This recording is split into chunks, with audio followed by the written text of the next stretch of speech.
This is World Comics Review, and here we are on Comic Book Plus again, this time looking at a German comic. This is Harry die bunte Jugendzeitung, or the colourful children's paper, I guess. So this is from December 1958, and the fact it mentions the day suggests that it was a weekly, and this ran until 1960, according to the information I could find. Cost 30 Pfennig, or 2.50 shilling, I think was Austria, and Swiss, don't know where that was. That was 35 Pfennig.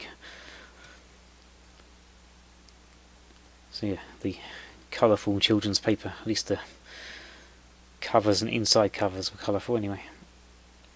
So I don't know much about German comics. I'm not sure Germany has any mainstream comics of their own anymore. I think they just translate foreign ones, mostly from France, Belgium, Italy or Japan or America. Don't know if there are any actual homegrown German ones left anymore. But this one is from the good old days. So we start off with reporter Teddy Unterwegs. This looks like a serialized story. More like a newspaper story, just a few panels and then it's over. And then Flughaus der Herr des Blitzes, so maybe set during World War II. Don't know. So information down the side there. This is, whoops, hang on, I've got the last page. That was clever of me. Right, page 3. I always do that. Right, so this is a article about a new Soviet jet plane, which has a front window like a bomber, but is a passenger plane. The Tu-104, first flown in May 1955, I guess. Can't read much German, but it's similar enough to English. If you stare at it long enough, you can kind of work out what they're saying. Right, next page, not the last page. Okay, a better view of the plane with its glass front. I wonder if there was the first class seat was up there, so you got a good view. 2 jet engines and the all-important circular windows. Britain learned that lesson the hard way.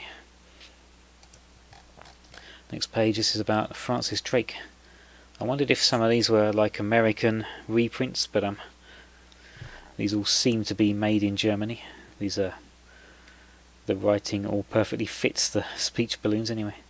So yeah, story about Francis Drake, I guess fighting the Spanish around South America. Continuation of this story. The paper's kind of pink. I don't know if it was printed off different colour papers, if that's just a artifact of the scanning.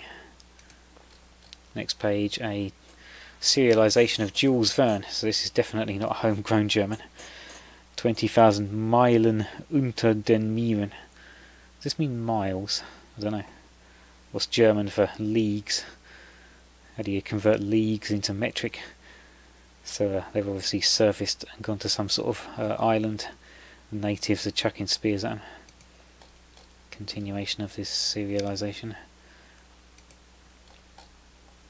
Okay, now a short story, possibly based on a true story, or maybe like a series of short stories about a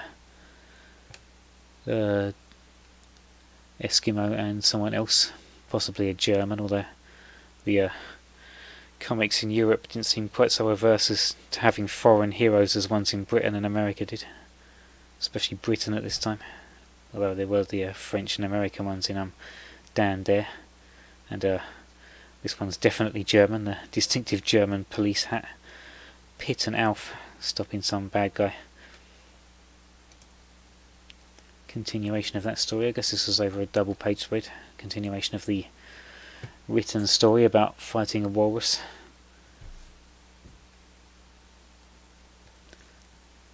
Den Schluff findet ihr in der nächsten Nummer. Does that mean the story's continued in the next number? I don't know. Or maybe it's a series of short stories. Baron Bewachten. Another story about adventurers fighting animals. This one with a German-Canadian very short story, possibly also based on a real event, or maybe just a series of short stories. A western. I see, that's a very extremely short western. They're building the railway for steam trains, make peace with the Indians and Native Americans, and now there's modern diesel trains. Jungle adventure story, like a Tarzan imitation. These guys have got a monkey helping them. They meet Tarzan, get taken hostage by the bad guys, but not Tarzan rescues them. Sports pages, all important sports pages that are in all sorts of things like this. Football techniques. Der bunte Seite, the colourful site, the colourful place, I don't know. So things you need when you're camping.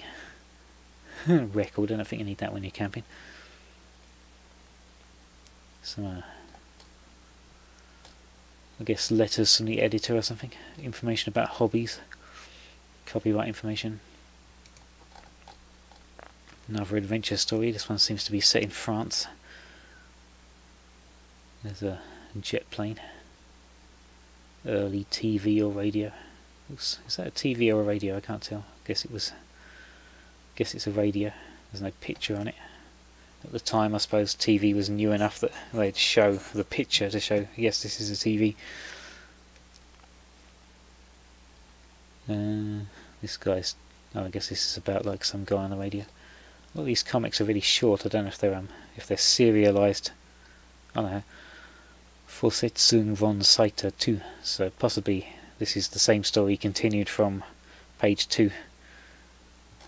Still pretty short. It's like 1 and a bit pages. And back cover is Sigurd, which is apparently one of the most famous comics in Germany, that was made in Germany, and it's the first issues can go for about 3,000 euros. I keep wanting to say 3,000 yen. So yeah, this was I guess serialized 1 page at a time in this Harry comic, but it was also printed in small digest size ones, which started in 1953, and then before that printing finished, they started reprinting it in larger books as well, and I think the larger books are the most famous ones. But yeah, this is just 1 page of it on the back cover of this comic. And we're back to the start, so only 16 pages.